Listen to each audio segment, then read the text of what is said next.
My screen is visible, right? Yes. Okay. So in the last class, we kind of covered the loops, if else, and operators. So in that there is two things remaining, which is for each loop, and one is nested for loop that we should see.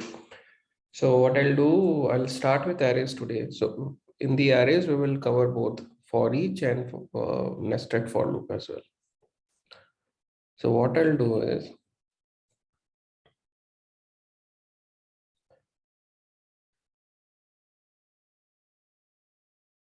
I'll create a new file. I'll say 1D array. So I'll be starting with one-dimensional array, and then we'll cover the 2D array as well. And within that, we'll say multiple things. So array is a very important part in any programming language. Okay. Now there are a few things which are very, very important, which every should understand very clearly. Like the array concept and the collections concept. Those things are very important because in Selenium, it will be used very frequently. So collection is a topic which we will cover later part in the course, but today, while covering the array, it should be clear to everyone whosoever is joined and whosoever will be watching the recording. So just like any, other programming language, in C# also, array is nothing but collection of similar type of elements, okay, that have continuous memory allocation, contiguous memory allocation. So remember one thing that I'll create concepts. Okay, so in C#, array is nothing but group of similar type of elements. Now in array, you can store similar type of elements only. Okay, only similar type of elements. You cannot store different type of elements in the same array. Like if you want to, let's say, create an array where you can store integer as well, you can store double value as well, you can store string as well. That is not possible in array. That will be possible in collections, like in list or set or in map, which is also known as dictionary in some programming language. So those things are possible in collections, but in array, irrespective, what programming language you are using, mostly array will contain one type of element only. That has to be clear. Okay. Now array is a class in C#, which is available in system.array. Like basically, array class is available in system namespace or system package, you can say. Okay, so C# is a part of inbuilt part of the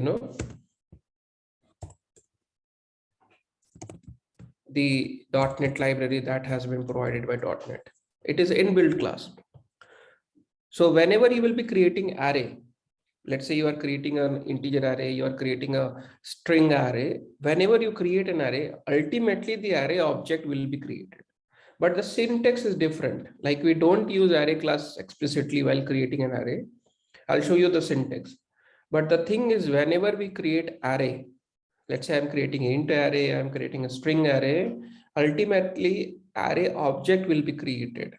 And that array object will contain that type of data which you have declared. So what I'll do is I will start showing you the syntax. But before that, I'll tell you one thing. The pros and cons of the array. So the pros is, like, the benefit of array is code, you can say you'll have to write less code. Less code, why? Because let's say you want to store 10 int values. Now there are two way of doing it. You can create 10 different variable, int type of variable, and you can store those 10 values in those variables. That is one of the way. Second way is you are creating an array having size 10, and you are storing all those 10 values in a particular single array. So isn't it the length or the number of line code will be less? Yeah. So when you are using array, the first benefit is that sometimes, like most of the time when you are using array, you will be storing multiple values. So it will reduce the number of code that you are writing. Second, the I'll say as compared to list, array operations are fast. I'll show you, like I cannot show you exactly, but what happens, like as compared to the dictionaries or the list or set, the operation that happens within an array, that is much faster. The execution time is less. Third is, easy to sort or manipulate or fetch values, or I can say traverse is easy. These are the pros, benefits, or the good point about array. The cons, about the biggest cons about array is fixed in length. What I'm trying to say when I'm saying fixed in length is basically when you create an array, once you have created an array, you cannot increase or decrease the length of the array. It will become fixed. Okay, you can never increase or decrease the length of the array. Guys, my screen is visible, right? Please Yes. confirm. Yeah, Yes. fine. So it's same in all the programming language, like in Java also, in C# also, in Go as well, in TypeScript as well. Once you have created the array with a particular length, then you cannot change the length or the size of the array. That is fixed. This is the biggest problem. To overcome this, we have the list in collections. Okay, to overcome the challenge. But then there are benefits and there are some cons as well. So it depends upon your use case, your requirement. Then you choose whether you're going to use array or you're going to use list. That we will cover in later classes in our course. But first of all, try to understand how to create an array, how we can initialize, how we can traverse, how we can fetch values, how we can insert values, and some examples. Okay. So what I'll do is, so this is a class that I've created again. As I've told you that when you are using Visual Studio in Mac, I searched, but you cannot explicitly mention the main class that you want to run. It will be available in Windows, where when you right click on your solution, you will get properties option. And then in that properties, you can go to application, and then there you can select which class you want to execute. That is not available in Mac. Certain restrictions are there, but it's fine. We will be creating a runner class, and that runner class will be used to have the main method. So we will create only one main method. Okay, I hope this is clear. Now this constructor is not required for now, so I'll remove it. So, Yeah. one question, Rahul, on this, that we can have multiple main functions in a project. So is it like beneficial, or we follow this practice, or? So practically we never do that. Whenever you are creating a live project, okay, we never use main method. Or if we use main method, we will have maximum one main method. Now, when we'll be working on Selenium, we'll not be creating main functions. We'll be using the testing framework. Like for C#, we'll be using NUnit, and NUnit provides us multiple ways of executing the test cases. Like in Java also, when you work on Selenium with Java in real project, we don't create main functions. We use testng at the test annotation to execute the test cases. Similarly, in C# also, we'll be using NUnit annotations, which is known as attributes, and through that we will be executing. But practically, let's say you are creating any project, We never create main functions more than one. Okay, so okay, so practically we don't follow, but there is a thing that it has provided, like, I think for some other purpose. Yeah, thank Yeah, you. but in Mac, you don't have like if you have, let's say in Windows Visual Studio, let's say all these classes have the main function. So when you will try to run, you will get error that there is more than one entry point. Just mention it explicitly. So if you have more than one main functions in a project in Visual Studio, you will not be able to run it. Okay, fine. Okay, you should have only one main function. Or if you are using Windows based system and if you have Visual Studio, you can right click on your solution, you will get properties option. Properties you can click, then you can go to application, and then there will be an option to select which entry point you want to execute, which class you want to execute. There you can select it. There will be a drop down. Okay. But in Mac, because I've told you, Visual Studio is a heavy Windows based application. Like for Mac, it is created using different software. For Windows, it is created using different software. So you will get more features in Visual Studio for Windows. Okay, that's fine. It will, like, when we'll be working on Selenium, this will not be a barrier because we'll be using any unit for execution purpose. So that's fine. Okay, coming back to the concept. Syntax, very simple. The syntax of creating 1D array, very simple. First of all, you'll have to write a data type. Let's say I want to create an integer type of array.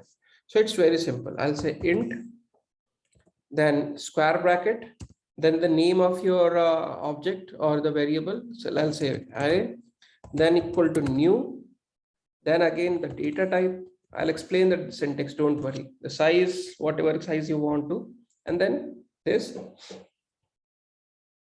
curly braces. Now understand this syntax very carefully. Now this syntax, when this code, line of code will get executed, an array will get created. That's fine.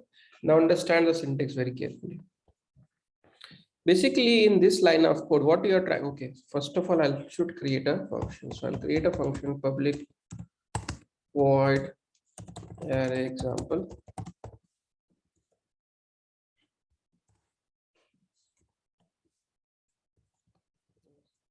So understand the syntax very carefully. In line number 9, what you are trying to say is, I want to create an array. Square bracket means array. Whenever you are using square bracket means you want to create an array. So here what I'm trying to do is I want to create an array, or I'll go to right hand side because always the assignment, if you have the assignment operator or the equals to, always the right hand part will be executed first.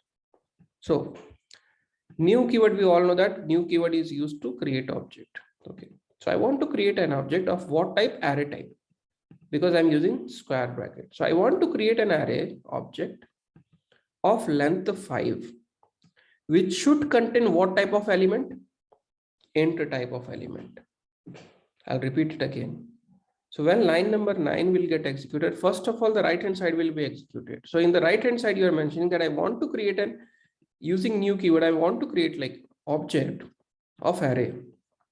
And that array should contain what type of element? Int. And how many element this array can contain? Maximum is 5. So this length means that number of element you can store in the array that you are creating. And the array you are creating can store only int type of value. Why I'm saying so? Because you have mentioned it explicitly int here. Clear? So basically what will happen here, when line number 9 will get executed, an array object will be created. That array object will be able to store only int values. And how many values? It can store 5 integer values. That's it. So once this line number 9 is executed, an array will be created. And after that, after line number 9, you will not be able to change the length size of this array that you are creating here. Clear? Any doubt? No. Yeah. This is a syntax. Let's say I want to create a string type of array. Very simple. I'll say string square bracket, let's say variable name is array1, or I'll say str array string array is equal to new string square bracket. Let's say this time I want to have the length as 10. So again, what kind of array I will be creating? Like here, what kind of array I'm creating?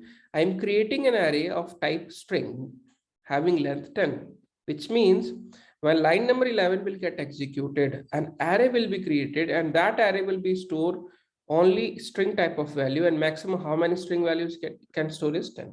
Clear? I hope this is clear. Yes. Yeah. So let's have the integer array for now, and we'll try to store values inside it. Now, how can we store it? Now, right now, have I initialized the array? I have just created the instance of the array. I have just created the array in line number 9. Have I assigned any value? Have I initialized the value inside this array? No, nothing. I have not stored any value explicitly. I have just created the array. So let's see, when you just create the array and you do not initialize the array, okay, what will happen? But before that, let's understand one thing which is very important. Concept of index in array, very important thing. Okay, now what happens? Array, you know that array can contain multiple elements of similar types. You can create an array having size 1, having size 2, having size 20, having size 100, and so on. It's fine. Now, what happens when you create an array? Okay, when you create an array, what will happen? A kind of, you can say, you know, just a minute.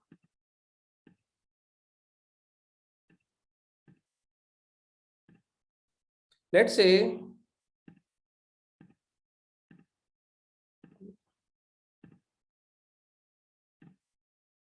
you create an array of length, let's say 5. So what will happen? Something like this will happen in the memory allocation.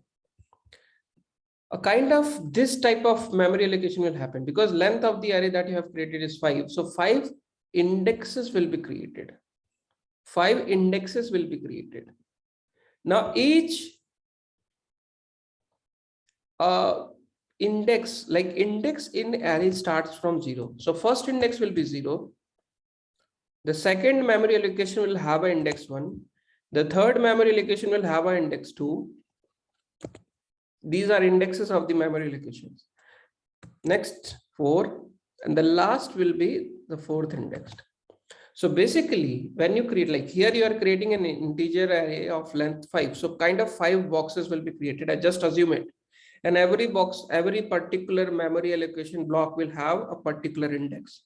Now, index in all the programming languages starts from 0, irrespective of the programming language. Whenever index concept is used or applicable in any particular class, the index always start from 0. In collections also, the indexes will be starting from 0.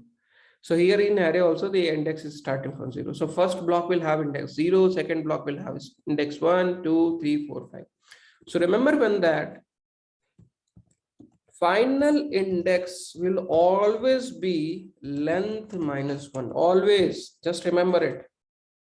If somebody asks you that I have created an array of length 10, what will be the final index? So the final index will be length. Length is, let's say, 10. So length minus 1 is equal to 9. So last index will be 9.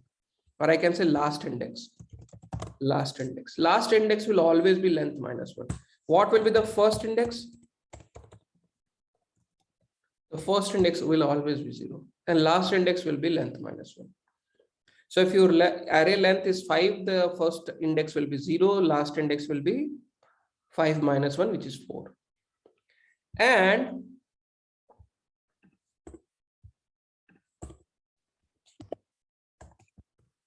in array, the values are always initialized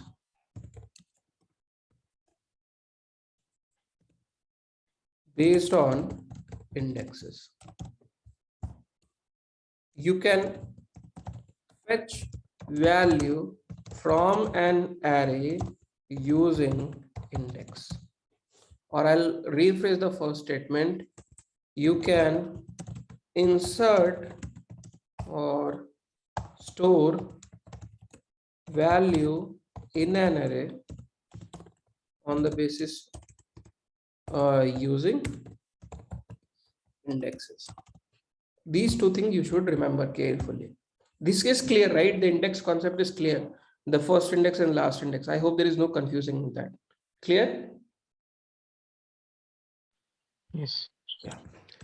So let's do one thing. Before initializing the array, let me print the values of this array. Let me do. So I'll say console dot write line. I'll say first index value. What will be the first index value? Can you tell me? How can you fetch the first? Now, when I'm saying first index value, what is the first index in this array? What is the first index in this array? Come on. 0. 0. So I want to print the value which is available in 0th index. I'll repeat it again. I want to fetch or print the value which is available at the 0th index of this array. How can we do that? Very simple. Just write the variable name, square bracket, and the index whose value you want to fetch and print. So here what I'm trying to see, that I want to print the value which is available in this array at the 0th index. But have we initialized this array? Did we stored or inserted any value explicitly on 0th index? Did we do that? No. So can you tell me what will get printed if I run this program? What will happen? What value will get printed? Error, garbage value, what? Quickly, guys, can you tell me what will get printed?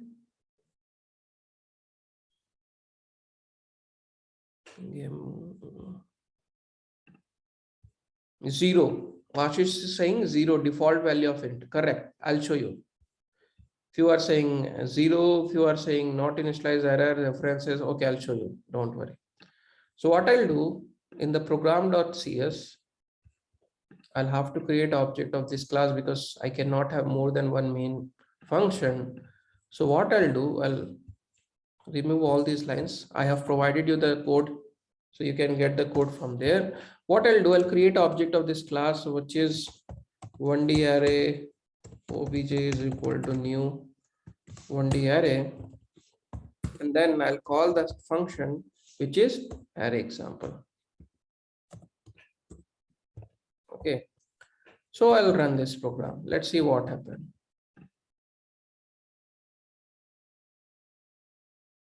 It's building the C# project solution. It will take some time. So what value I'm getting here? First index value is 0. Why 0 is getting printed? This is very important concept. Basically here, default value will get printed or it's getting printed. Default value of what? Default value of array?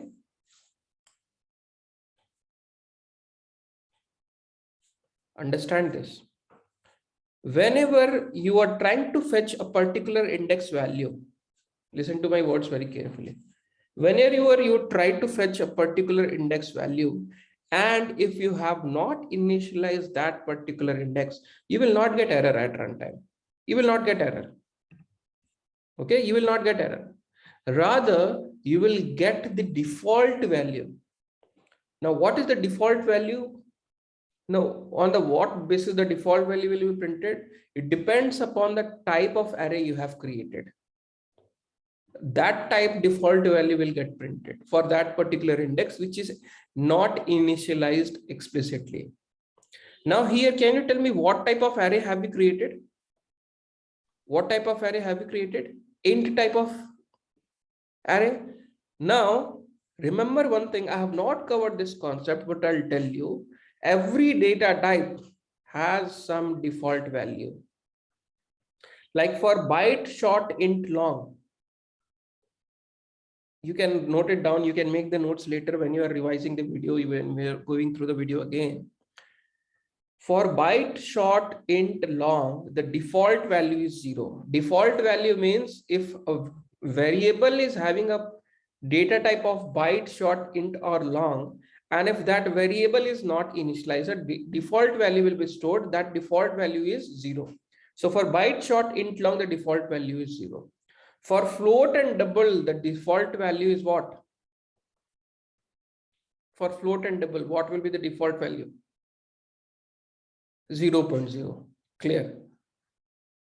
For Boolean, false. Okay, try to do it. It should be false. Okay. So similarly, like for a string, what is the default value?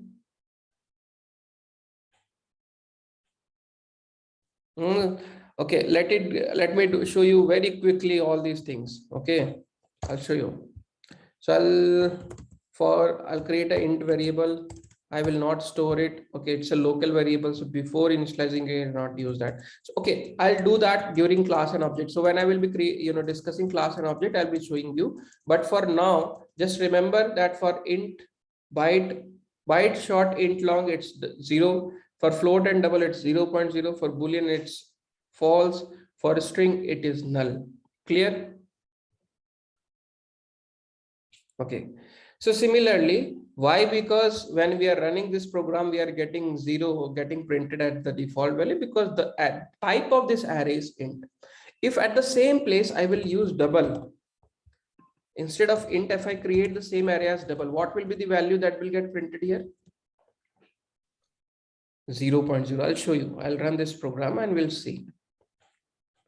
So you can see, acha.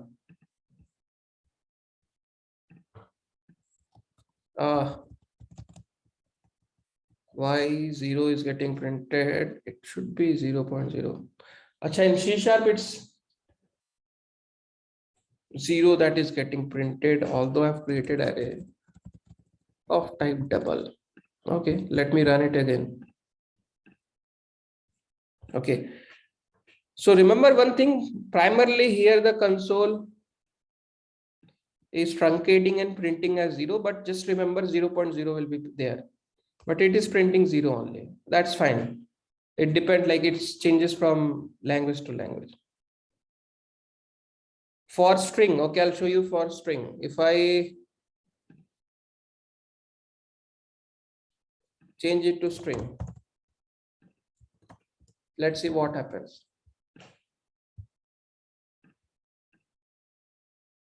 What is getting printed? Somebody was saying null. What did you got here?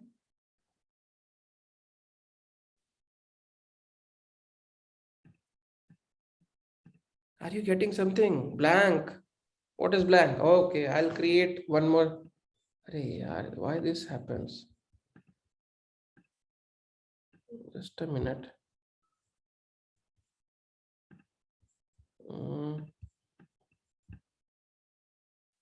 Why this happens already every time in every class? Window. Okay.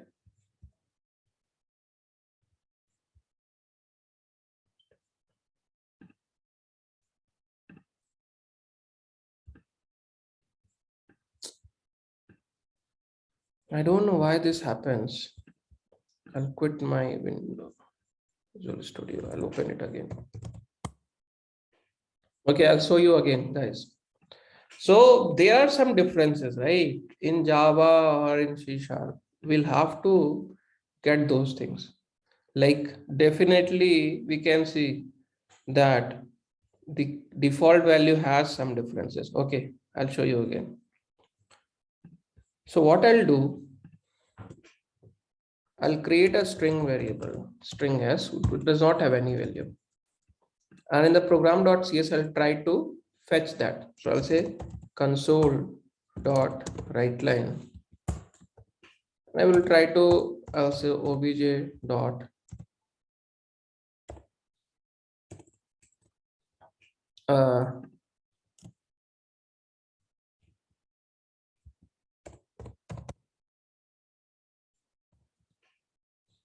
okay, I'll do one thing. I'll make this as static.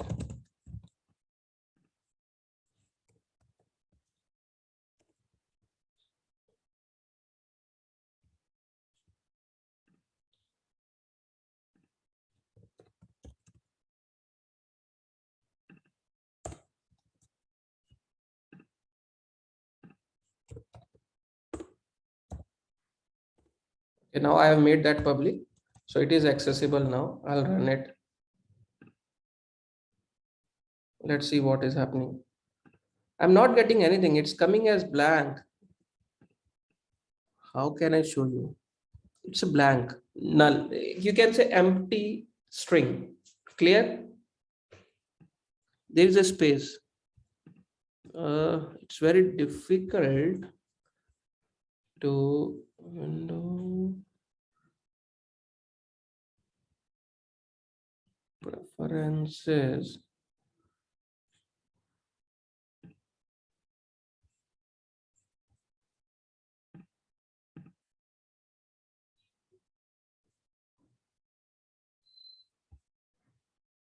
Yeah, like because it's completely white now, that's why it's very difficult.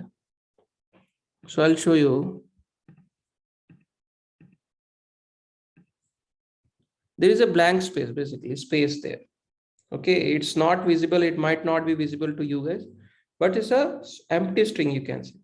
Now, similarly, if I change it to bool, let's see what happens. You are getting false because for boolean it's false. Okay, false you are getting for s now. S is coming as false because it's type boolean. So for boolean it's false. If I change it to double, I think 0 will be printed. 0 is getting printed. Like in Java, it will be 0.0. Okay, what will happen if I change it to char? Can you tell me? Cannot even tell me. For char, what will be printed? Let's see. Space? Nothing.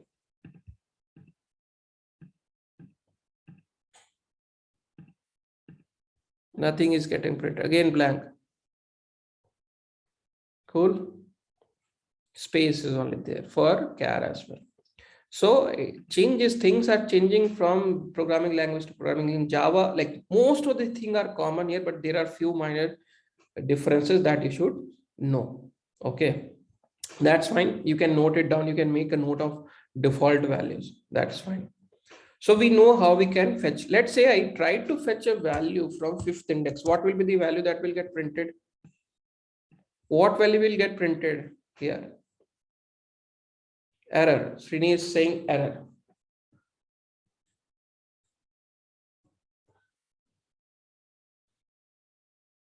What about others?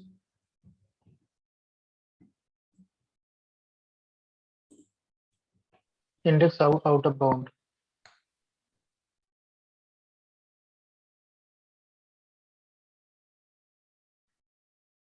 Index out of bound. Okay, let me run it. So we'll see the first error. Okay, congratulations. We have seen the first exception in C#. It says system.index out of range exception. It's same, like it is coming from Java out of bound exception. It's already almost same. Here you will get system.index out of range exception. Now, thing is that here, if you say it says index was outside the bound of the array. Basically, what the compiler is trying to say, or is basically you have an array of length 5. So first index is 0, last index is 4th. So how can you fetch an index which does not exist at all? Clear? It does not exist, isn't it? Clear? Yeah. Yeah.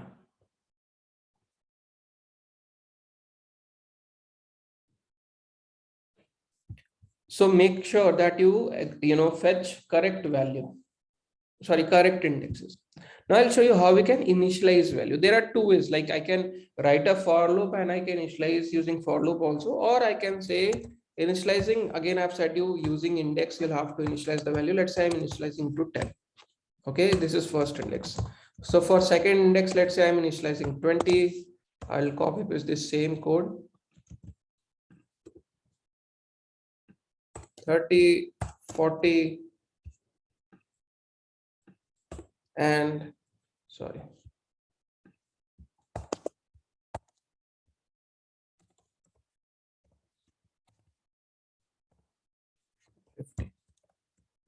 Why I'm getting these errors?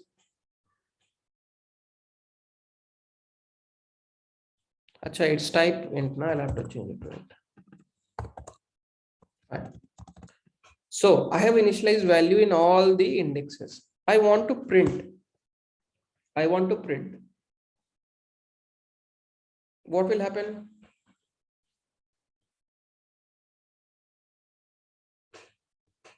Let's say I want to print the first element. I'll say control dot write line, and I will say array of 1. Then what will get printed? Simply 20 will get printed. Okay, if I say array of 2, 30 will get printed. Or if I try to print the same thing using for loop, how it will be working, I'll show you. Very simple. Okay, can you tell me what should I write within for? With which value should I initialize my variable I? Basically, I will be working as my index. So index start from 0. So I'll say int I is equal to 0. Then I less than what? I less than what? I less than 4. I will not hard code it. I will simply say array dot length. Okay. And I plus plus. Clear? Why should I hard code it? There is a field available in array class length. It will give you, if you see here, it is available. Length is available in array class. It is a getter type of function, which will get the total number of elements in all the dimensions of array. Basically, length will tell you the number of elements stored in that particular array. So don't hard code it. Okay. It's very simple. Then I'll say console dot write line, and I'll say array of what? Something like this. Will it work? No, I should use array of I. I should use array of I. What it will do? So when this code, let's say I'm running this code. So what will happen? First array will be created, all the index will be initialized, then this for loop execution will happen. So in the first iteration, the value of I will be 0. So here what will happen? Array of I means array of 0 will be printed. Then when I will become 1, array of 1 will print it. When I will become 2, array of 2 will get printed, and so on. When I will become 5, this condition will become false and the loop will get terminated. So let me run this class and I'll show you. So you can see, 10 to 50, everything is getting printed. Now, if somebody asks you that print this array in a reverse order, how will you do that? Print this array in reverse order. Print this array in reverse order. Can you do that? How will you do it? How can I do that? Can you tell me? Anyone? Initialize with length -1. Okay. And what should be the condition, Ashish? What should be the condition? I greater than equal to 0. Okay, fine. Now understand it. If I want to print array in reverse order, what does it mean? What does it mean? If I want to, let's say this is an array, first index contains 10, second index contains 20, third index contains 30, 40, and 50. If I want to print this array in a reverse order, so first of all, which index value should I print? Fourth. Fourth. Okay. First fourth index value. Then which index value should I print? Third index value. Eight. Then second index value. Then first index value. And then the 0th index value, isn't it? Something like this. So basically, in a normal order, you start from the first index and you go up till last index. When somebody asks you what the requirement is to print in reverse order, you will begin with last index and you will go up till the 0th index or the first index. 0th index I will show you. So in reverse order, you will be reducing the indexes by 1, isn't it? Yes. You will start from last index and you will be reducing the indexes by 1 every time. Until when you should run that, or when you should execute that for loop, till your index reach to 0. Once it is less than 0, because you are reducing the index value by 1, so you are minusing the value. So when you are reducing, it might be possible that it will become lesser than 0, isn't it? So once it's less than 0, should you execute that for loop again, or you should stop there? What should you do? We will stop there only, isn't it? We should not fetch a value for negative index. That is not possible. Again, you will get index, out of range exception. Clear? So this is very simple. So I'll write one more for loop. I'll say for, basically, I'll say console dot write line.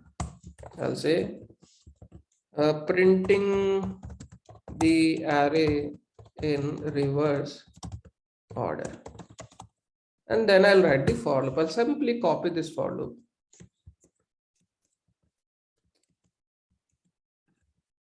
What should be my I value here? With which value should I initialize this I? No hard coding. No hard coding. Sunil, okay, your logic is correct, but hard coding should be avoided because length might be different. So I'll say, acha, Sunil, you are saying array dot length. So if I say array dot length, sorry, just a minute. Array dot length. Can you tell me array dot length will give me which value? What value will I get when I run this array dot length? I will not get 4, I will get 5, Sunil. Because length variable does not contain the last index. It contains the length of the array. Okay, it does not contain the index of the array, last index of the array. The index is different, length is different. Length of this array is 5 only. Length of this array is 5 only. So this length variable will contain 5, which means what will be the initial value of this variable I? 5. Okay, so if I try to fetch array of 5, means I'm trying to fetch a value from index 5. I will get range out of index, isn't it? So I should initialize variable I with length -1. Now it is clear.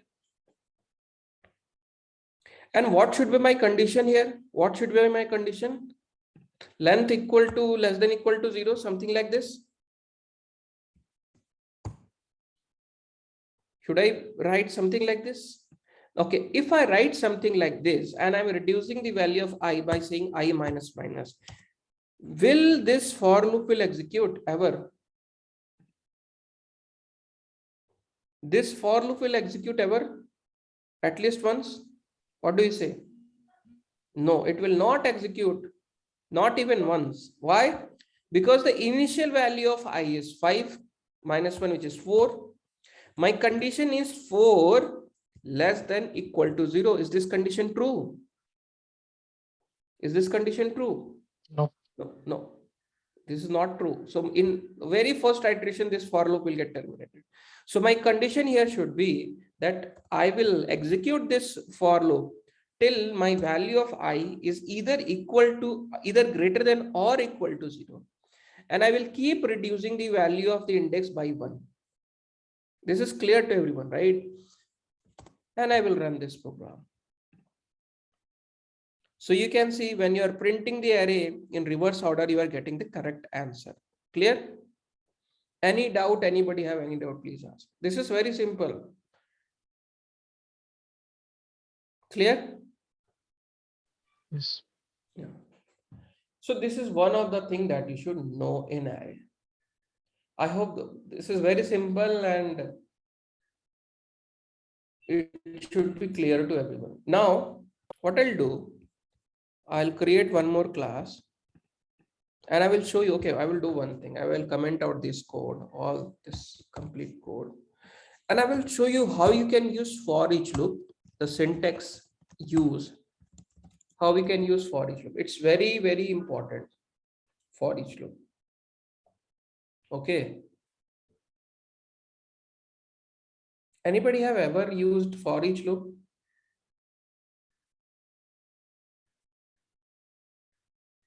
Yes. Okay. In which language? In C Sharp?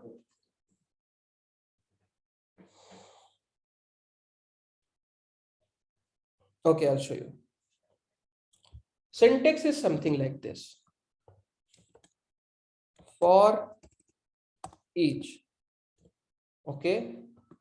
Then small bracket and then the curly braces. Basically, this will be the body of your for each loop. What should I, let's say, using this for each loop, I want to print all the elements of this array. Using this for each loop. Now, normal for loop, I know how to do that. But for each loop is very important, very useful. During collection, it will be very useful. Like for hash set, traversing through hash set, traversing through dictionary, it will make your life very easy. So that's why we are understanding the syntax and the use of for each loop. Now what I'll have to write is, I want to traverse through all the element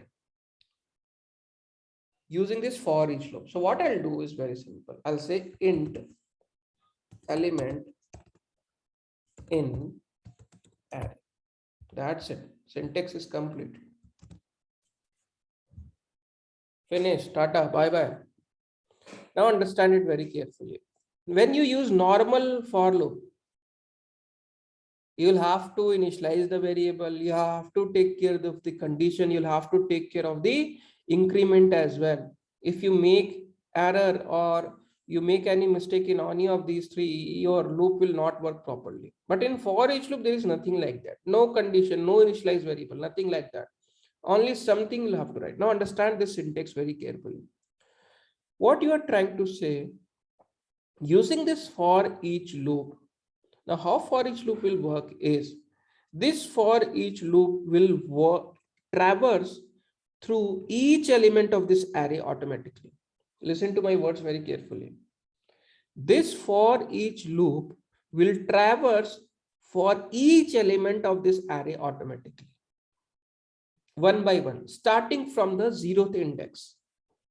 Okay, remember one thing, for each loop will work only with a variable which contains multiple elements inside it. Now, can I store multiple values in an int data type? Is that possible? Is that possible? Can I store multiple values in int? Can I do that? No, we cannot. Int data type variable can store only one value, na? Isn't it? Can I say int I is equal to 10, 20, 30, 40, 50? Is that possible? Can I do that? No, not possible. Not possible. For each will work only on those elements which on those components which contains multiple values. Like it will work with array. It will work with collections, like with list, with set, with dictionary, which is nothing but map only. It does not work with variables which contains single values. Then there is no point of using for each loop. For each loop you should use with either with array to traverse across all the elements of array in forward direction, not in reverse direction. That is also not possible. For each loop only traverse in forward direction from 0th index to the last index, from first element to the last element. For each can never traverse in the reverse order from last to zero first value. That is not possible. And it will traverse across all the elements of either the array or the list or the set or the dictionary. Is that clear? Because there are no conditions, they are not increment decrement. It will traverse for each element until the loop is broken by some other condition. Clear? Clear, guys? So here what will happen, this for each loop will traverse for each element of this array, and whenever it is traversing for each element of this array, each element will be stored in this rename this variable properly. So what will happen when this for each loop will traverse or it will iterate for each element of this array, in every iteration it will pick one element and it will get stored in this element variable. So what is saying, for each int element in array. So basically what will happen when this for each loop will get iterated, for each iteration it will pick one element from this array. That one element will get stored within this element variable, and whatever you want to do this with that variable, sorry, with that particular value, you can do that in the body. So what I'll do here, I'll simply print it. So I'll say console.writeLine, very simple, and I will simply say element. That's it, done. I will run this and I will show you. You can see all the elements are getting printed. I do not have to be worried about the condition, the initialization, the increment, decrement. For each loop will handle all those things. But there is a benefit and then there is a limitation. The benefit of for each loop, that your for loop will never go in infinite condition. That will never happen because there is no condition. So the condition will it will never go to infinite loop. It will travel from first index value, or we can say first value to last value. That's it. Once the last element is fetched, it will automatically terminate it. Clearly, this is clear to everyone? Any question, please ask, because this is very important. I'm telling you seriously, this will be used during Selenium. So your for each concept should be clear. Any doubt, please ask me. Now, can you tell me why I have used int before element? Why I do not use double or string before element? Now this int is nothing but I'm telling that this is a variable int of type int. Why I do not make this element of type double? What will happen if I change the data type of this element variable to double? What will happen? What will happen if I change the data type of this element variable to double? I will get error, isn't? Will I get error? I'll show you. I will not get any Yeah, error. because I will not get error. Why I will not get error? I will show you. I will run this program. I am not getting error. Why I am not getting error? Because you can store int value in a double data type variable. That is possible in C#. That is possible. Basically, each element of this array is of type int, isn't it? Each element of this array is an int, and we are trying to store in a double type of variable. That is possible in C#. You can store int type of variable in double, int type of value in double. But if I change it to string, is that possible now? Is that possible now? Now I am getting error. What error I'm getting? Just see. It says cannot convert from int to string. Basically, what you are trying to do, you are trying to fetch each element of this array, which is of the type int, and you are trying to store in a string type of variable. Is not possible. Yes, Sunil, double will consume more memory. Your concept is clear. This is correct. But I cannot use string because the elements available in this array are not of type string. It is of type int, and in C# we cannot store int in a string variable.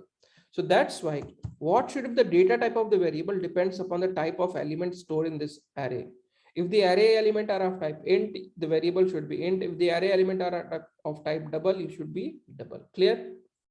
Very simple. But the limitation of for each loop is that it will traverse only in forward direction from first value to the last value.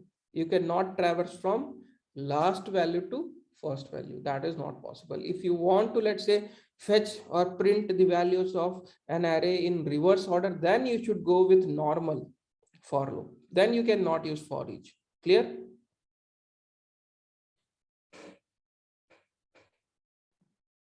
Clear, One guys? question Yeah. regarding string. Over here in C sharp, string is object, and with S capital, it's a class, right? No, no, no. So, Yeah. Look, string is a class in C sharp.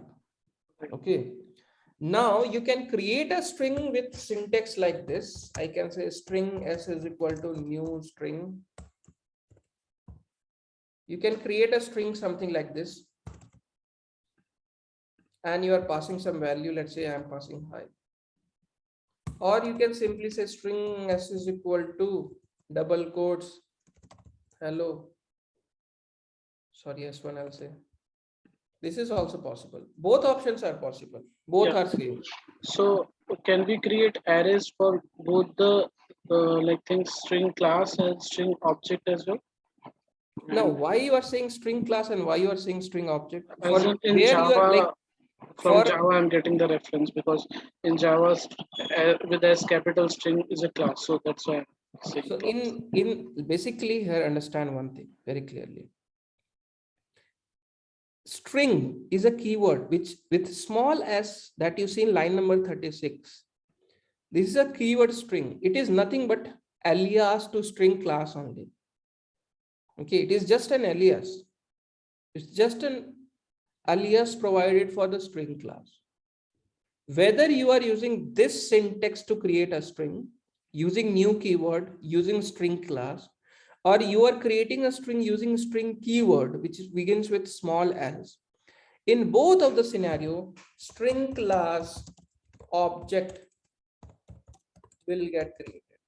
Both cases. Here also, string class object will get created. The only difference here you are using new keyword, here you are not using new keyword. It's just a flexibility provided to you because many of the times, mostly you will be creating string type of variable. So, just like Java C# provides you that you can create a string without using new keyword. That is possible, but there is no difference in that. It's just a syntax difference, but the thing is same. String object will be created in both of the cases. There are some criteria which I'll tell you during string class discussion, but both are same. Okay. Here also string object will be created, and here also string object will be created. Clear?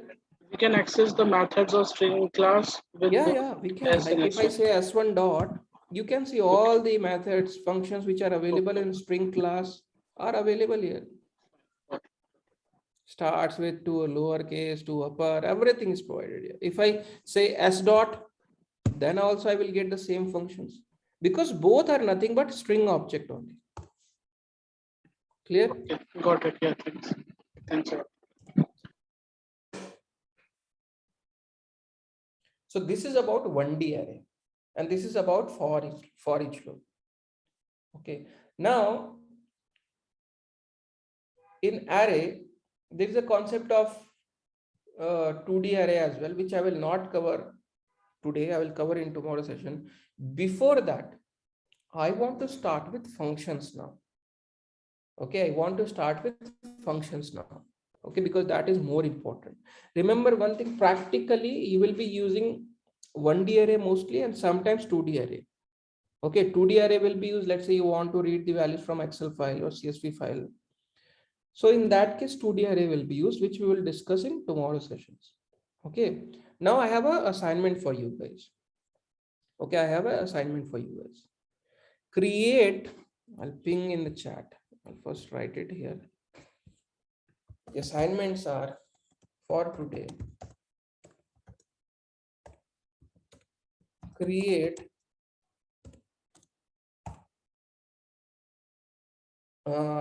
following type of arrays. String array length 5.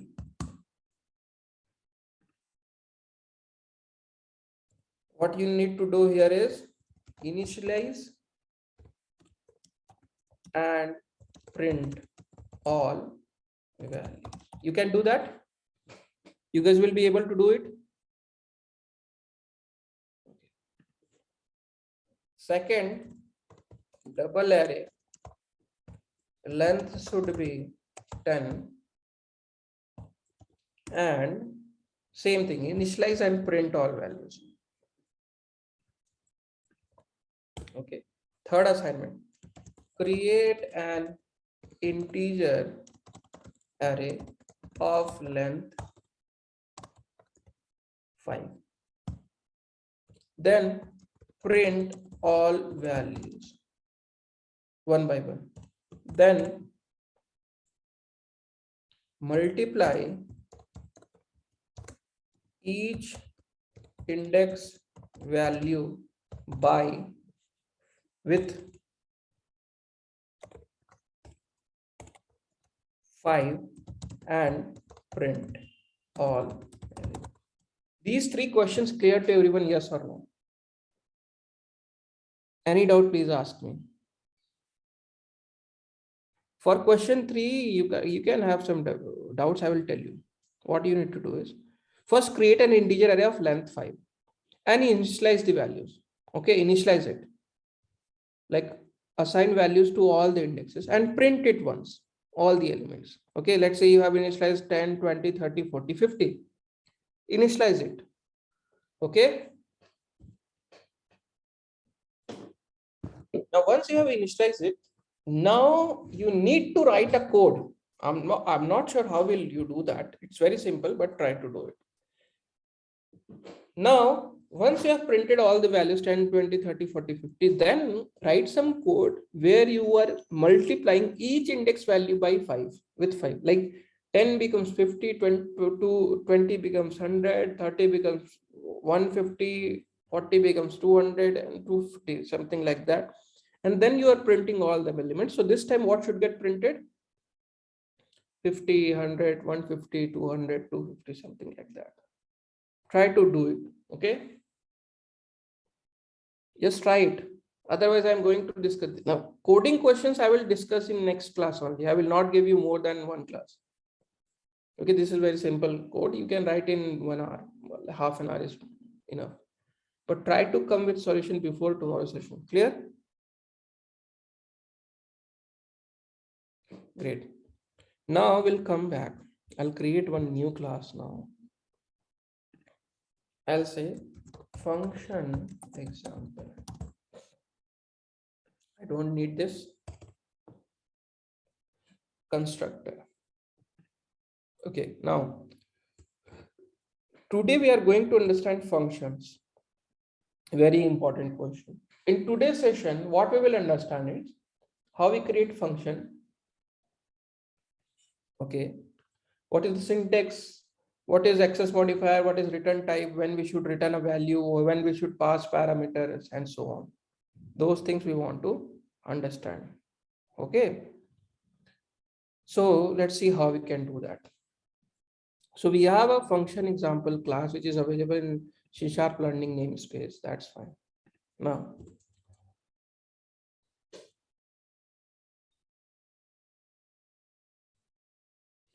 the syntax of a function in C# is almost similar to Java. What is the syntax? I'll tell you. First of all, access modifier, or we can call this as an access specifier as well. Access modifier, access specifiers, both are same. Like you can say this is access specifier, or you can say access modifier. I'm used to of access modifier, so I'm writing that. Access modifier means public, private, protected, and those things. Again, we will cover access modifier in detail. Don't go with that. But mostly we keep functions as public, because there is a concept of encapsulation, right, which we will cover in OOPS concept. So what we do, we create function which will be exposed to the external people. So mostly we create public functions, but that's a syntax. We'll discuss about those things. Now, after the access modifier or access specifier, you'll have to give a space and then return type. Return type. Then again a space, then function name. After function name, a parenthesis. In parenthesis, you can pass parameters. There are something which is optional, there are something which is mandatory. I will tell you about that. And then the curly braces. This known as function body. Function body is the place where you write the code of that particular function. This is the syntax, a common syntax of a function in C#. Okay. I'll write it here. Optional. What all things are optional? What all things are mandatory while writing a function? We should know it. What is optional here? Can you tell me? Can anyone tell me what is optional here?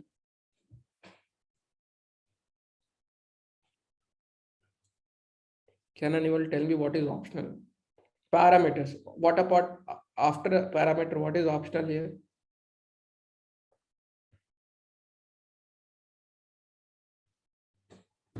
Only parameter. Access modifier. What else? Sometimes. Okay. What else?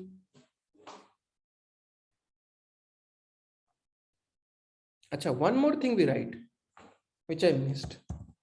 Return statement.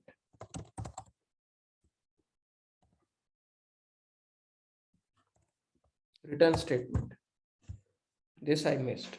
Return statement. Curly braces is not optional, Ashish. Curly braces are mandatory. Those are concept of if else. Okay, while you are writing function, curly braces are mandatory. Okay, curly braces are mandatory. Now I'll tell you optional thing. Access modifier.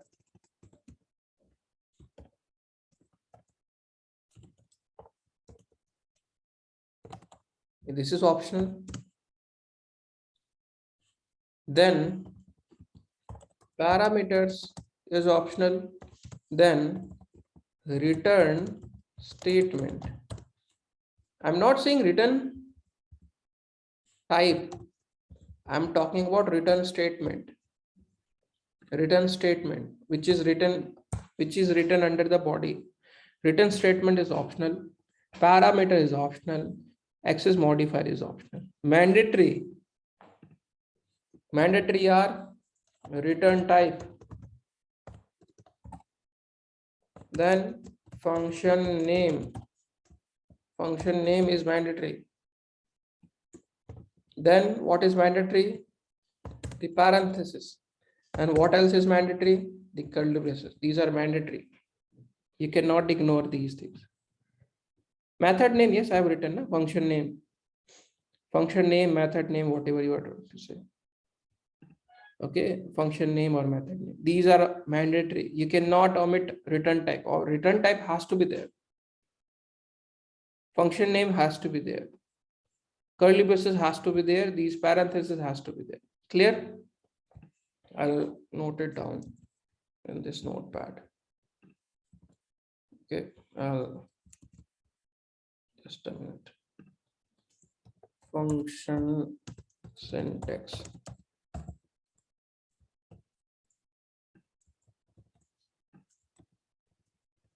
Okay, so we'll try to write some functions now.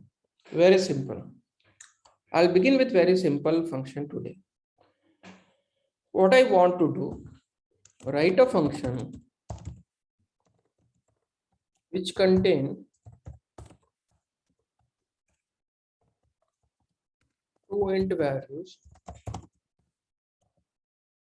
I will add those two values and print the result in the same function. Clear?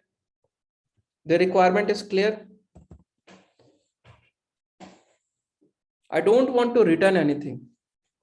I just want to print the result in the same function. I don't want to return the result. Okay. I will give you 2-3 minutes. Just try to attempt this. I will give you 2 minutes. Just try to attempt it. Try to attempt it.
Okay, Sunil is able to write it correctly. Ashish. Yes, you also write it correctly.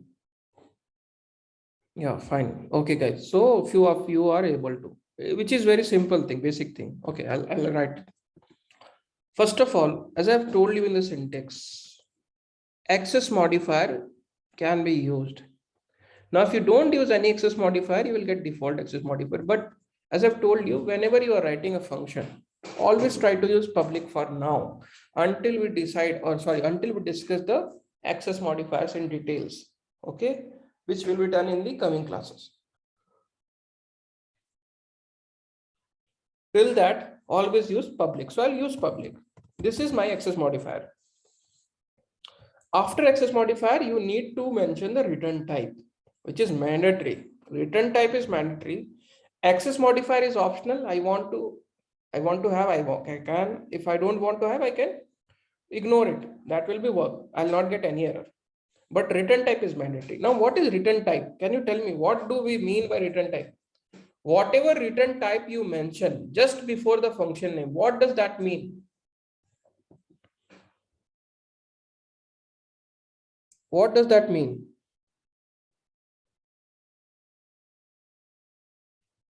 What does the return type mean? It means what kind of value the function is returning back to you. Okay, return type describes or tells you what kind of value, what type of value that function is returning. Okay, now return type can be anything. It can be int, it can be double, it can be float, it can be string, it can be bool, it can be char, it can be a class name, it can be an array, it can be a list, it can be a map, it can be a set. Any type of return type is possible, which is a possible correct entity in C#. Entity means it can be a class, it can be a data type. Anything which is available in C#, you can return that type of value. You can return all type of data type of value like byte, short, int, long, float, double, char, boolean.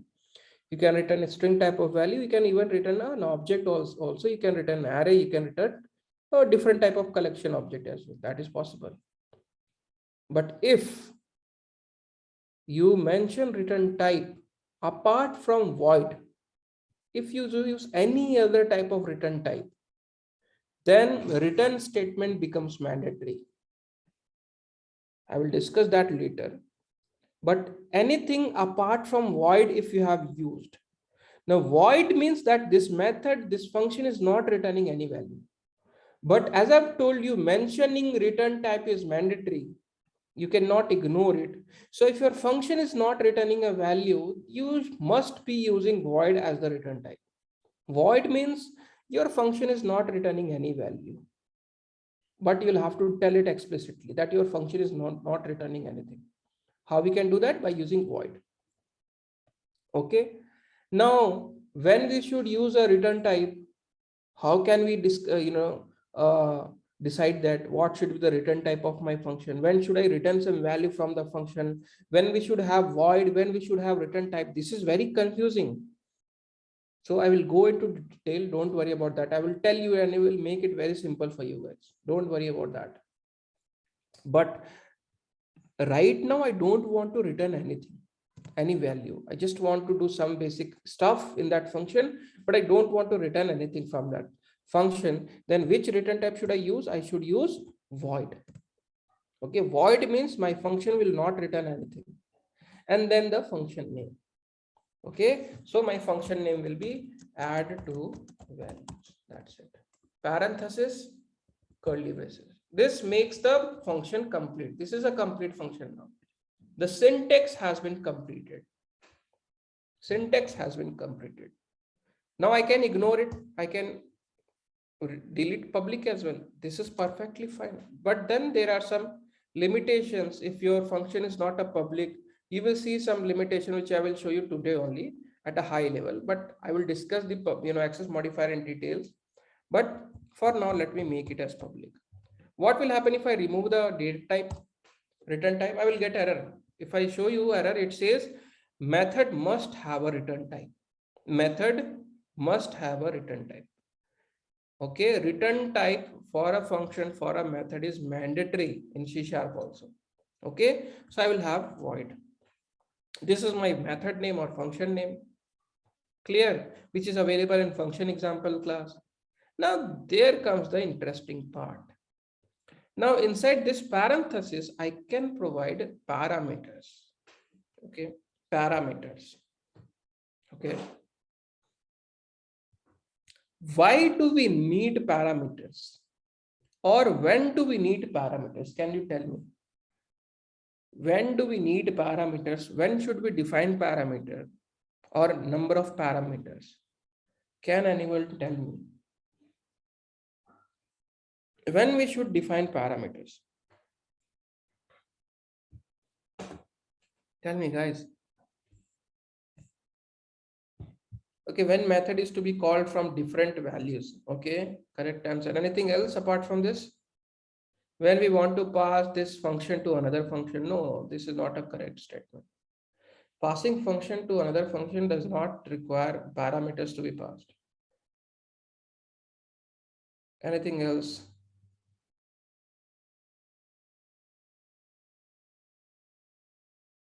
Okay. Okay, let's say you want to withdraw some cash from ATM machine. What are the prerequisite apart from the ATM card? What all things you will have to provide? You will have to enter. You'll have to provide in the ATM machine so that you can withdraw the cash. Apart from the ATM, what do? We first swipe in the card, isn't it? Then you select the language. Then you enter the PIN. Then you enter the amount that you want to withdraw, and then you finally get the cash in, depending if the budget, balance is there. So here you'll have to swipe in the card.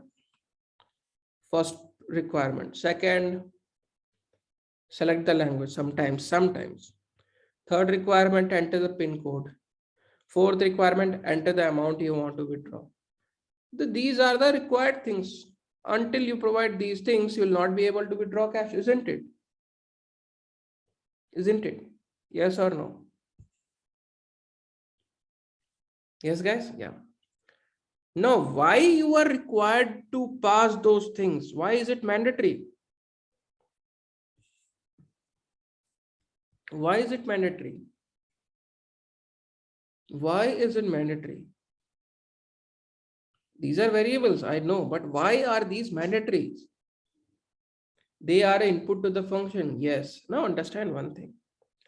In the ATM machine, whatever you see in the UI, in the user interface, behind that, there must be some code running, isn't it? Because it is a software. Software means codes and codes, isn't it? So behind the scene, there will be some functions, methods getting executed. Now, those methods which will let you withdraw the cash would require certain things like the ATM PIN number, the amount, the language, those things are required. Until you pass those things, you'll not be able to withdraw the cash. So these inputs are nothing but you are passing parameters to that piece of code. Okay. So when you should pass parameters, when you should define parameters depends upon the requirement. Depends upon the requirement. I'll take one very good example, which will, make you understand the thing. Let's say you, after your 10+2 12th exam, you set for some entrance exam for getting admission into a BTech college, into an engineering college. Let's say you got succeeded and you went to a college to get the admission done. Now, when you go to the college for the admission purpose, what all thing you will have to provide at the admission counter? What all things are provided at the admission counter? Can you tell me what is required there? Application form, Although nowadays everything happens online, but just for example, you'll have to provide application form, you will have to provide some documents like your address proof, ID proof, your previous mark sheets and so on. You'll have to provide some photographs as well, isn't it? You'll have to provide fees as well. Now, without providing fees, will you be able ever get the admission until you are getting some scholarship? No, this is mandatory. Submitting document is mandatory. Application is mandatory. Photographs are mandatory. Okay.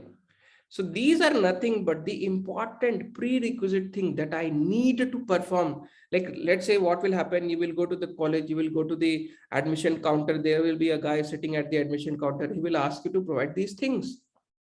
So until you provide these things, that guy will not be able to get the admission done for you, because these are mandatory things to perform that particular function, isn't it?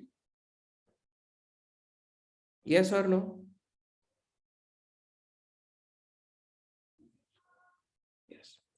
So you can name these things as a parameter to get the admission done, and get admission is your, let's say, function. Get admission is a function, and that requires application form. It requires documents. It requires photographs. It requires fees. These are the parameters, input parameter that you'll have to provide. Now, one more thing. Once you provide these things to the admission counter, the guy who is sitting there, what will he do? Once you have provided the required parameters to get the admission done, what will that guy will do? It will do the verifications, isn't it?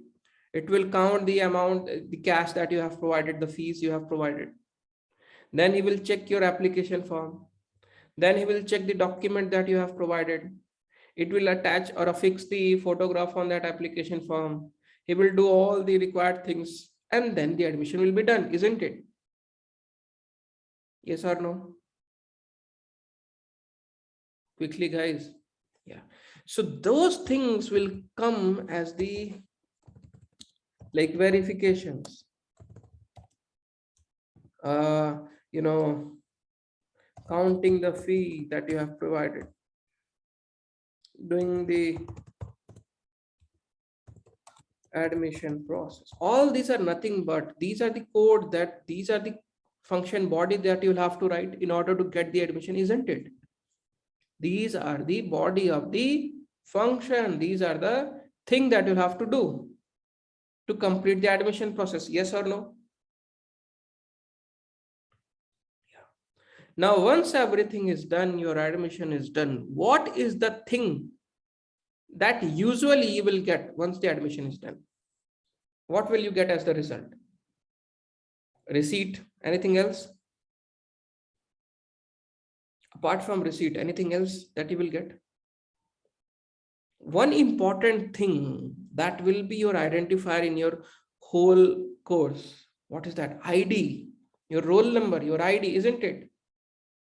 ID card. That ID card will contain one roll number that will be the identifier for you throughout your course, isn't it? Your roll number is the primary key for you in your college days, yes or no? Tell me, guys. Yes. So I'm assuming that you go to the admission counter, you provide all the prerequisite things, which is nothing but parameters.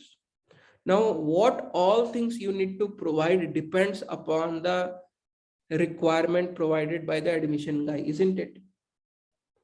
Whatever, now I'll go and I will not submit everything that I'm providing my everything, birth certificate, this, that, everything. No, I will provide only those things which are required, which is asked by the admission counter guy. Yes or no? Yes or no? So I will provide only, I will mention only those parameters while creating a function which are at most required. Until those things are provided, I'll not be able to, do the things in the body, understand the importance of parameters and when we should define a parameter. Getting my point? Yeah. Yeah. So once our verifications are done, I will get, let's say, my roll number. That roll number that guy will be giving to me. That roll number. That roll number is nothing but my return type, a returning value.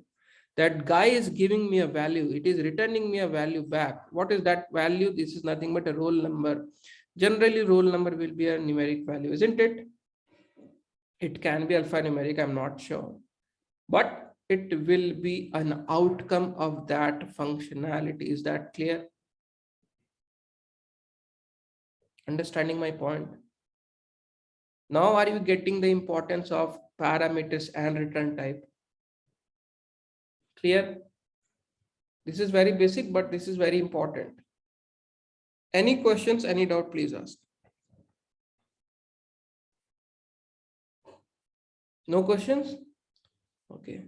So basic thing is clear. It's not that you will learn everything in one day. And today I'm not going to make you understand everything related to function.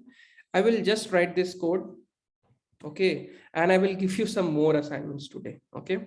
So now coming back to our function, add two values. Now, do you want to define parameters here? Sunil is saying, when are we going to use return type in body? It's a good question, but we will discuss this in tomorrow's session, not today. It will take some time. Okay. Don't worry, you will understand everything. I will make you understand everything in very easy manner, but tomorrow, not today. Before that, for now, for today, we are not going to return anything. We'll start returning value from tomorrow onwards. Okay, again depending upon the requirement, but returning values we'll discuss tomorrow. Okay, today we'll keep the return type as void only. Clear? Okay, now should I define parameters here? Now my function, what my function says, write a function which contains two int values. I will add those two values, print. Now fine. In order to perform this functionality, now understand one thing. Do you know something which is known as algorithm? Have you ever heard about algorithm? Algorithm. What is algorithm? What is algorithm?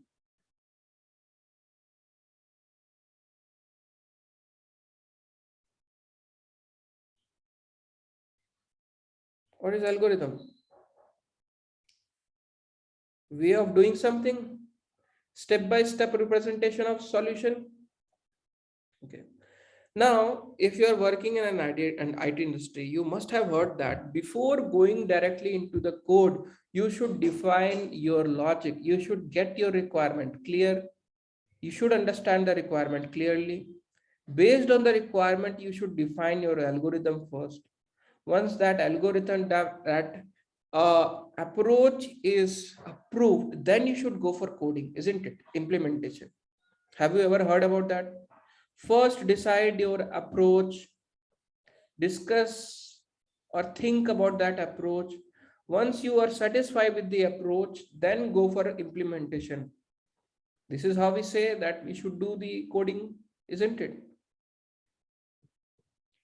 First, define your approach. The approach is decided on the basis of the requirement, which means first get the requirement clear.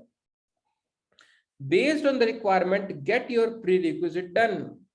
Mark your prerequisite. What all things I need to get, I need to have in order to implement this requirement.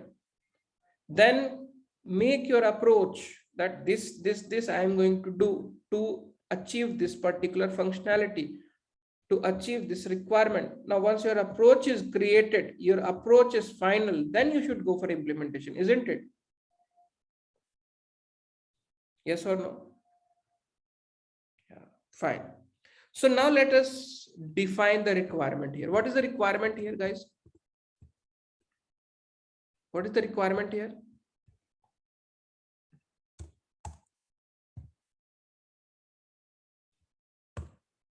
Addition. requirement is add requirement,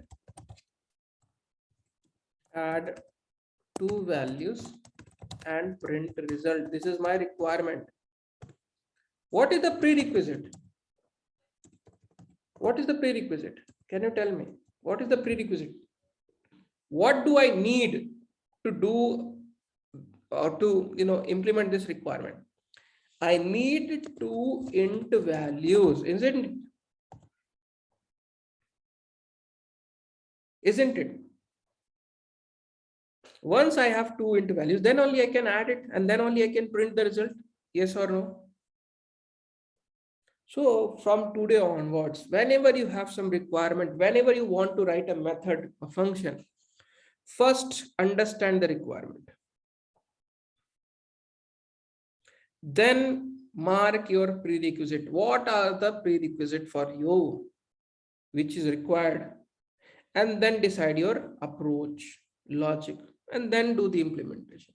So here my requirement is to get two values and print the result. Requirement is clear to me, but to get it done, I need two int values. And then my logic will be, I will do addition of those two values, store the result in a variable and then print. My logic is clear? My logic is clear? Yes. Now let's do it. So I need two values. My prerequisite to I need two int values. How will I get the two values? How will I get the two values? From where? From where will I get the two values? Can anyone tell me how can I get those two values? Anyone?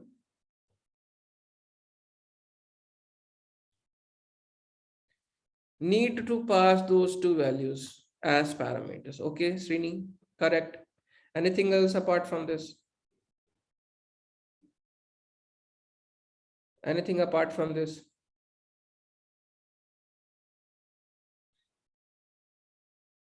There is one more option. We can hard code those two values in the function itself, yes or no? Instead of getting those as parameters, those two values as parameters, I can create two variables inside the same function, isn't it? Although that is not a good approach. That is not the approach we will be using, because you should make a function parameterized as much as you can so that you can reuse the function. Because why do we create a function? Can you tell me the purpose of writing a function? Can you write down what can you tell me the the purpose of a function? Reusability. We create functions so that we can reuse for modularity, correct? To create different modules. Okay, to perform individual tasks, we should create functions and we should make it reusable so that we can reuse. Like I should make this add two values function reusable so that I can use the same functions on different set of values. That how should I should ideally create this function. I should make this function reusable so that I can use the same functions with different set of values. But for today, I'm not going to do that because we will go step by step. Okay. So today I'm going to create those two variables inside the same function. Tomorrow I'll show you I've tell you that tomorrow I'll discuss the return type. Similarly, I will discuss about the parameters in details tomorrow session. Clear? So today what I'm going to do, I will create two variables. Let's say I will create int I whose value is 10. I will create one more variable j whose value is 20. I have two values now. Although this is hard coded, although this is not a good approach to have, but it's fine for today. We are not creating a rocket. Okay. We are just going step by step. We are learning the basics. Okay. What is the next thing that I need to do? What is the next thing I need to do? Quickly, guys. add those two numbers. Very simple. How can I do that? I'll simply say I plus j. That's it. But I'm getting an error. Why I'm getting this error? Can you tell me? Anyone? Can you tell me?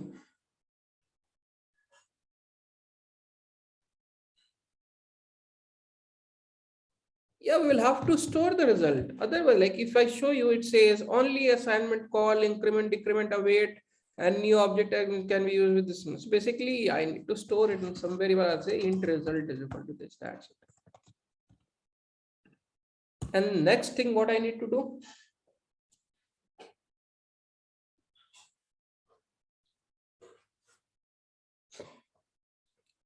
I need to print. Very simple. So I'll say console.writeLine result. That's it. Okay. So I will execute this code, although I don't have the main function here. So I'll go to program.cs. I'll change it to, I'll create object of that function example class. So I'll say function example obj is equal to new function example, and I will call the method I've created add two values method. And I will run this program.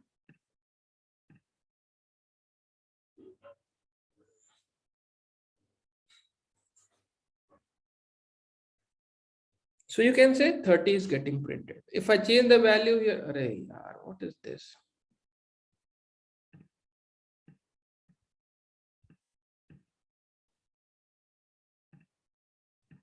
Why this happens? Just a minute.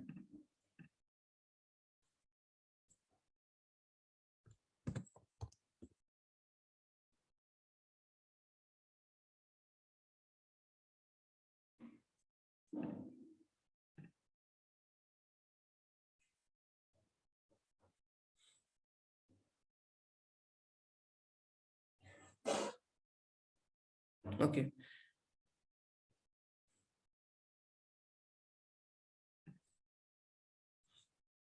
If I change the value from 10, 20 to 20, 20, then the result will be different. This time the result will be 40. But I hope this is clear. Clear, guys? Okay. Now I have some assignment again. Assignment 2. Where was the assignment? I'll ping this assignment in the chat, don't worry. This was assignment 1 related to array. Second assignment I'm doing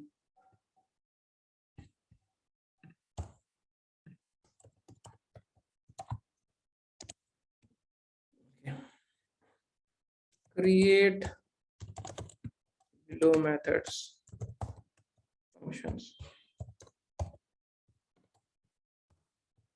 Very simple assignments I'm giving you guys, don't worry.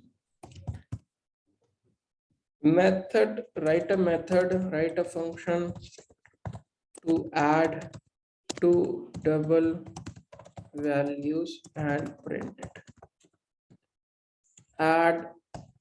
Write a function to concatenate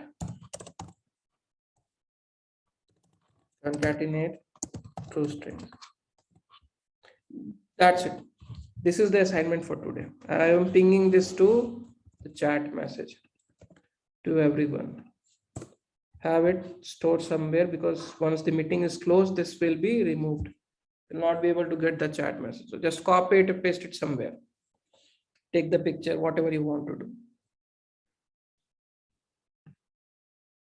Okay, any questions? Any questions, guys? No. Hello, Rahul. What I suggest, you can copy this all program in Notepad and you can share in WhatsApp. Will it be good? Because while practicing, we need to see the video and we need to go each and every time. Because we already attend the class, so it's again seeing that video and again practicing would be like, or you can push in GitHub or that share that. So that's what I was going to tell you is like you guys have idea about Git now. Anybody here who don't have any understanding? But you can share URL and we can guide them how to download that much they can do. Means So what I when do we run today, the I Git will init, create, yeah, I will create a GitHub account today. Okay, GitHub repo. I will push my code, this whole solution to that Git. I'll provide you the link today only in the afternoon, let's say. yeah, around, sure. Yeah, in the Because it will WhatsApp. save time. Again, we need to I see know. video. Again, we need to follow that thing. Means like what we don't understand that we can see that video from that video. Means through code point. Ideally, you should go through video at least once. I mean, we are already attend the class. That is the. Yeah, yeah. If Yeah, I miss again, class, it then I will depends go upon through. person to person. Yeah. So action Okay. item on me is to share push the code to GitHub and share with everyone. Okay, I'll do it. Anything else? No, nothing. I will make this assignment today. Yeah. Before coming to tomorrow session, please do this assignment. This is very, very important. And now from now onwards, almost in every class, you will get some assignments. Also, if this is like I have pinged in the chat now, so you can copy or someone ping in the WhatsApp group. Anyone can do that voluntarily. Okay, thank you, Vipin. So that's for today. We'll meet tomorrow. Tomorrow we'll cover functions, return type parameters, and some more concept related to arrays. Okay, including 2D array also. Okay, guys. So today you just do these assignments, practice it. I'll share the code as soon as possible, and then you guys can download it from GitHub and you can clone or open that to your Visual Studio. So we need to share this on WhatsApp to you, Ravi. If you want to do that, you guys can do that. Okay. I share screenshot. Yeah, anything if you want, you can share it. It's, basically it's kind of, you'll be helping your friends, your batchmates, like somebody might feel difficulty. So if you provide it, it will be better for others. It's not that. So that's what today. We'll meet tomorrow, same time, and we'll learn few very important things, and do not miss any of the coming sessions. Please do not miss it. I see very less people joining today. I know they will think that they will go through the videos, but it will be a kind of backlog getting created. I know it practically. So just do not miss any of the class, because the base for learning automation is the programming language. Until your programming language is clear, you have good command on programming language, you will not be able to work on Selenium. Okay guys, we'll meet tomorrow, same time. Thank you so much. Take care.